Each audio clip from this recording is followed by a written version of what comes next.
Today we're all waiting for the UEFA 2024 final. And here is the video about the way of these finalists to get here. And we're starting from England, the most resilient team of the Euro 2024. The English national team we've all grown accustomed to has always faltered under pressure. This Euro has shown that we are dealing with a team of a lot different nature. This England team is completely different. For many years, we were used to expecting dull performances, poor results, and also failures in crucial moments. And as fact, feeling disappointed about it. At the beginning of these Euros, much suggested that after the progress the team made in recent major tournaments under Gareth Southgate, there was a regression. Only 2 goals in 3 group stage matches where, to be fair, the team barely deserved to win. The adjective lackluster being characterized Southgate's team play in the group stage. After this group stage, there was Slovation in the last second in the match against Slovakia in the round of 16 and a penalty shootout win over Switzerland in the quarterfinal. Barely deserved. Nevertheless, after defeating the Netherlands in the final minutes, the English made it into the final of the main European tournament for national teams for the second consecutive time, and the second time out of 4 under Gareth Southgate in major international tournaments, including the World Cup. Before that, the team had only reached the final once in 23 national tournaments, and also under Gareth Southgate at Euro 2020. It seems that after the semi-final match, expectations and belief in this England team have changed for the better. The players, despite negative reviews from the fans and media, are showing tremendous resilience, and the match against the Netherlands did not break the trend in terms of gameplay, far from it. The English became the first team in history to reach the Euro final while trailing in the semi-finals, quarter-finals, and round of 16 matches. And this says a lot about the players' mentality and possibly about the work Southgate has done in this area. When trailing, this England team does not panic but methodically looks for ways to come back. A telling example is the penalty shootout against Switzerland. For the first time in their last 10 penalty shootouts in international tournaments, all 5 English penalty takers were accurate. This is not very reminiscent of the classic England team we were all used to. Undoubtedly, Southgate's team attacking play did not impress anyone, especially considering how many quality players he had at his disposal. But the difference, which performed very decently, cannot go unnoticed. Throughout the tournament, the defense allowed only 5.3 xg, that's 0.8 xg per 90 minutes of the match. In the other words, it's very hard to score even 1 goal against this English team. This is a couple with a very low quality of shots in these Euros, on average 0.09 xg or 9% of goal scoring. Only 3 teams took shots of lower quality, and that's Belgium and Switzerland and Ukraine. Another useful ability of the English is the ability to seize the initiative after conceding a goal, not allowing the opponent to score twice and managing the game in a tie situation. For example, in the semifinals against the Netherlands, from the 30s to the 64th minute, with the score at 1-1, the Orange did not take a single shot in 34 minutes of play. From 65th minute until Watkins' goal, the English successfully defended holding off Koeman's team. And that looked brilliant. Previous English team would surely given up under such a pressure, and they certainly wouldn't have been able to turn the game around, and this team did 4 minutes before the end of regular time. One could argue that the English were lucky In the siege of Pickford's penalty area after a free kick, the ball went out for a corner of Stone's back, but the referee awarded a goal kick. Many episodes like that. The English got a respite for several tens of seconds, and the Dutch, especially Van Dijk, who received a yellow card for arguing, spent their energy for that.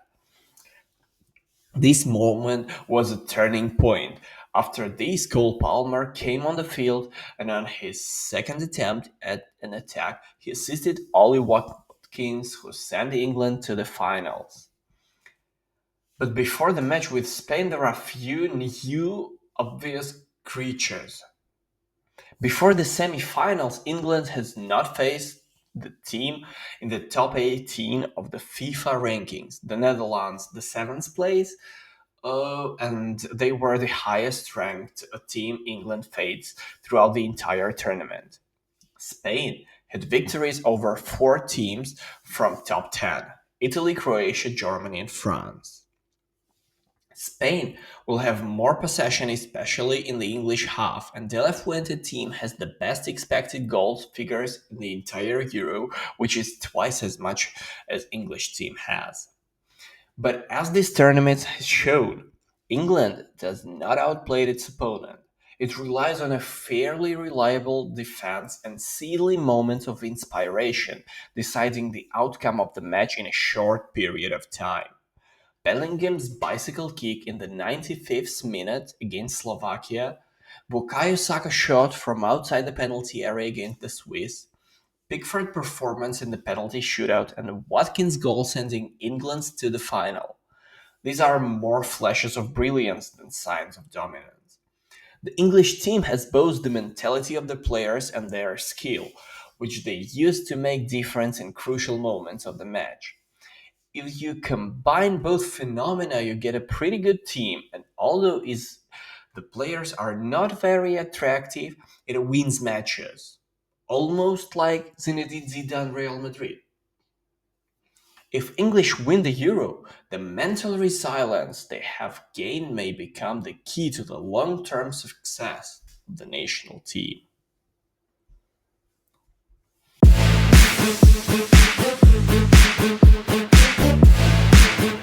In the semi-finals, Spanish national team defeated France 2-1, and we would like here to focus right on this game because it could be familiar to something we see from England performance. The match featured not only the wow effect of the mature play of 16-year-old Lamine Yamal, but also a lot of special tactical nuances, and Spain, for the first time on these Euros, didn't look natural. Changes in Spain's lineup were dictated by the loss of Dani Carvajal and Robin Lenormand and Pedri. They were replaced by Jesus Navas, Nacho, and Dani Carvajal. Dani Olmo, I'm sorry. On the one hand, everything was predictable and the Spanish media expected exactly these players. On the other hand, Spain had no full-fledged replacement on the right side. Navas' Nacho zone was worrisome and potentially a weak link in an unaffordable scenario. France saw the return of Adrien Rabiot after a suspension, and apart from that, there was only one change compared to the lineup against Portugal: Ousmane Dembele instead of Antoine Griezmann.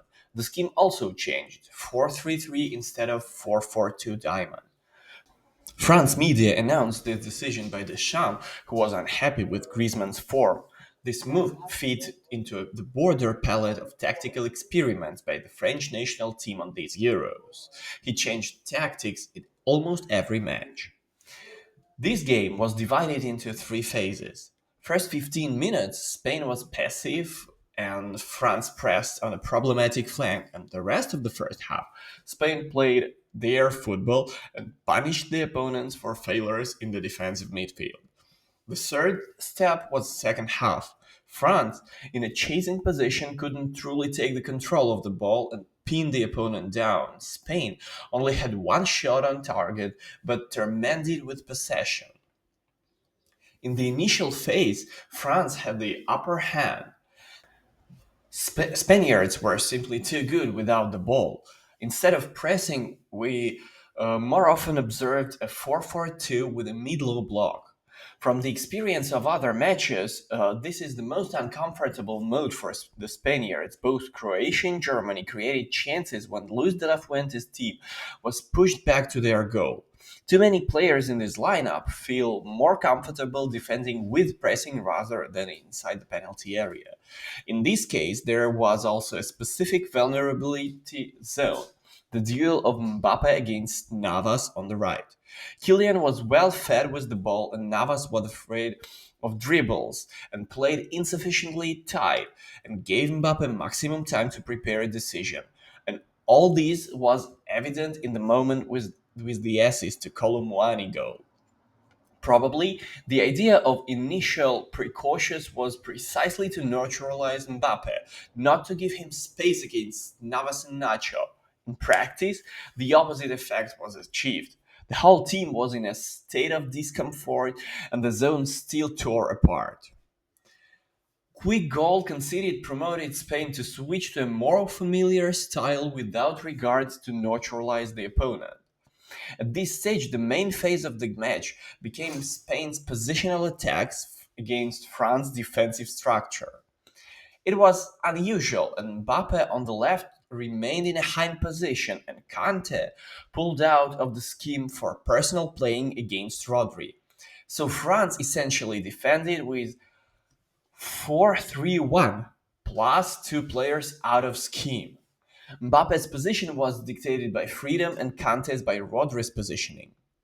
In this configuration, it was extremely difficult for France to defend the center of the field.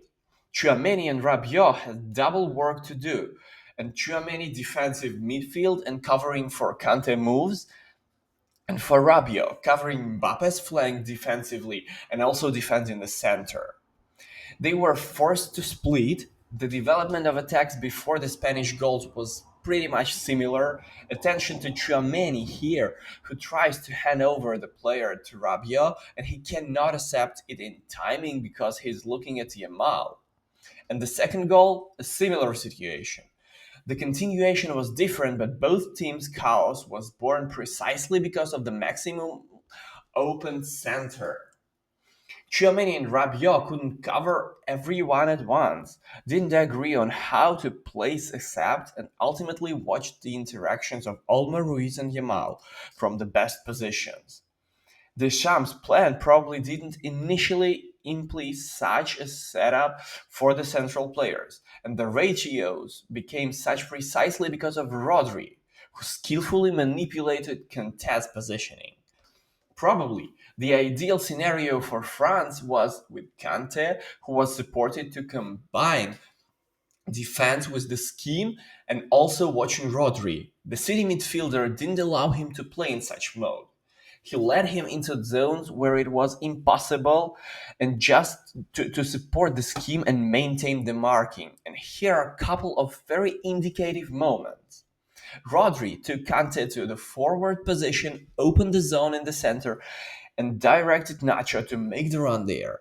In a few seconds, Ruiz will take a shot from the edge of the penalty area, and France stopped keeping up with the attack and got lost in the marking precisely after the described maneuver of Rodri, who didn't even touch the ball but manipulates the entire gameplay. Here is another example. Rodri leads Kante to the flank and Ruiz opens the defensive midfield. Fabian is free and easily prepares a vertical pass to Olmo. In a couple of passes, France already needs to meet such a situation on the left flank. It was Kante's pursuit of Rodri that launched chain of events that destroyed France's scheme. The city midfielder brilliantly read the opponent's plan. In the first minutes, he moved differently and opened in more traditional zones, and then began to confuse Kante. Under the tight marking, Rodri received the ball less than often, but he still passed at a highest level, 95% of accuracy. Even more valuable was his influence on the game in episodes where he didn't even touch the ball but created perfect conditions for his partners. In the second half, France needed to include more elements of playing as the leading team, effectively deliver the ball to the attack and quickly return it with pressing. It didn't work at all. The main scheme of the half was Spain's possession as a defensive tool. 61 with one shot. The Spaniards didn't attack seriously, but rather challenged the opponent. What to get an adequate chance to get back in the game, then press, and France couldn't. And even during the half, they got worse in these attempts. And now we'll analyze why. In the 58th minute, De La Fuente replaced Navas, who was on card, with Danny Vivian. Nacho moved to play right back, and the reshuffle limited Spain's attacking possibilities on the right flank but made their control even tighter. There was an opportunity to form a situation back three during play. Probably the main motive was Navas' yellow card, possibly combined with a minor injury and the fact that he's 38 years old. But the substitution fit perfectly into Spain's second half description. Spain almost always had a free player in the first stage during France pressing, but the pressure after Deschamps' first set of substitutions got much worse. Camavinga, Griezmann, and Barcola replaced Rabiot, Kante, and Colomwani. Mbappé moved to the center of attack. On the level of intentions, the substitutions were understable. More creative players came to the center, and the attack was refreshed with a more dribbling focused player. In practice, it didn't work at all, with Mbappe in the first line of pressing, and Spain controlled the ball much more reliably. The new attacking players only occasionally performed well, especially Barcola. But there were fewer opportunities to attack overall, and the downside of the rebuild fully overweighed the benefits.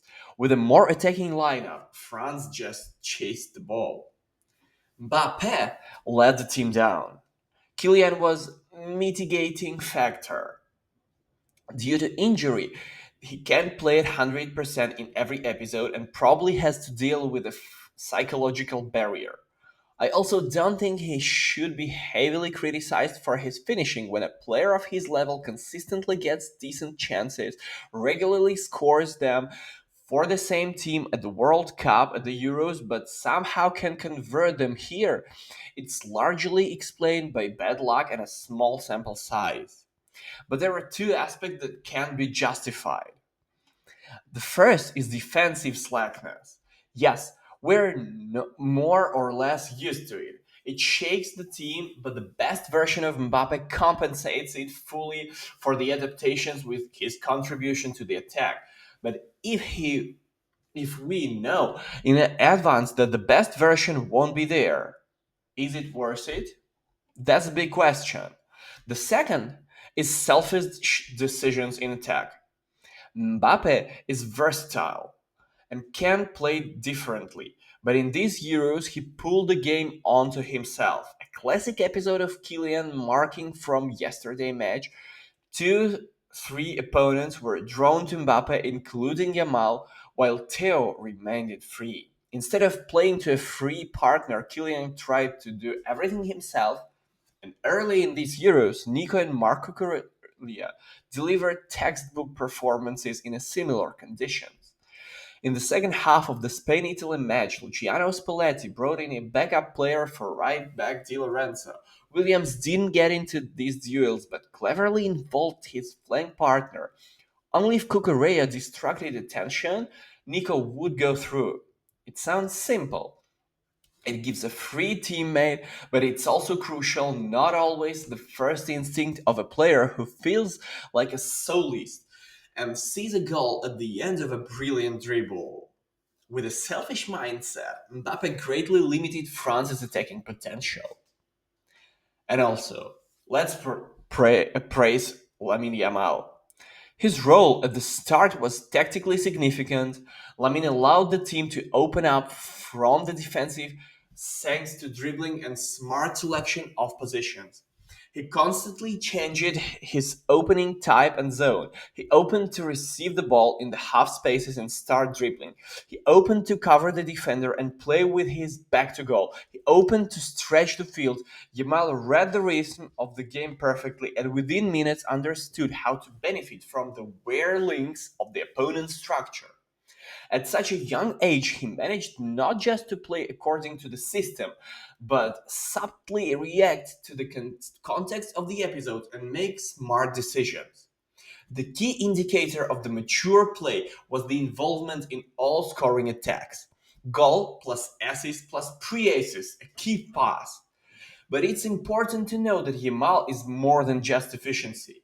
He played cleverly situationally. In addition to these elements, Lamine showed two components of the world class talent. The first is efficiency in dribbling. He didn't always pass an opponent, but always got a benefit. He either bat the opponent and moved forward or gained time and let the partners take better positions. The second is calmness in the penalty area, the ability to make right decision at the key moment and execute it quickly. That was a brilliant performance from Lamine Yamal. Ruiz did a lot of unnoticed but significant work also. Fabian played more like a classic number 10 at this game but performed a variety of functions. And he constantly switched roles in different stages of possession. His started attacks stayed deep, supported in the central of field, and created overloads in the forward zone. When Spain controlled the game in the second half, Ruiz was the main distributor and performer of long passes. At the start, he was one of the most active players in pressing, and he played without the ball and participated in key ball recoveries. Morata also deserves praise for his work in pressing preliminary. In a passive formation, Spain feels uncomfortable. It is important to actively press to go out of such a state, and when the strikers don't start the pressing timely, it's impossible to recover the ball high and get back to the comfort zone. It's the strikers who initiate pressing. Morata, along with Olmo and Yamal, worked the hardest for the team. In addition, Morata was useful in attacking with moments to pull defenders. He dragged them to the center and released free zones for Yamal and Olmo. The French team suffered due to confusion in choosing the main lineup and tactical formation. Constant rotations made it difficult for them to play their style. At first, this was obvious. On the contrary, France seemed adaptable. They played excellently against Portugal. They were not better, but Portugal was extremely strong also this Euro. Against Spain, this wasn't the case, and France was weaker and less flexible, and the coaching staff decided to neutralize individual stars of the opponent but paid the price in team play. Spain deserved the victory. A rough start revealed a weakness in the defense, but the team took control after conceding a goal. They faced difficulties in the first minutes, but adapted and deservedly advanced to the final. Spain reached it, and France once again eliminated in the semifinals.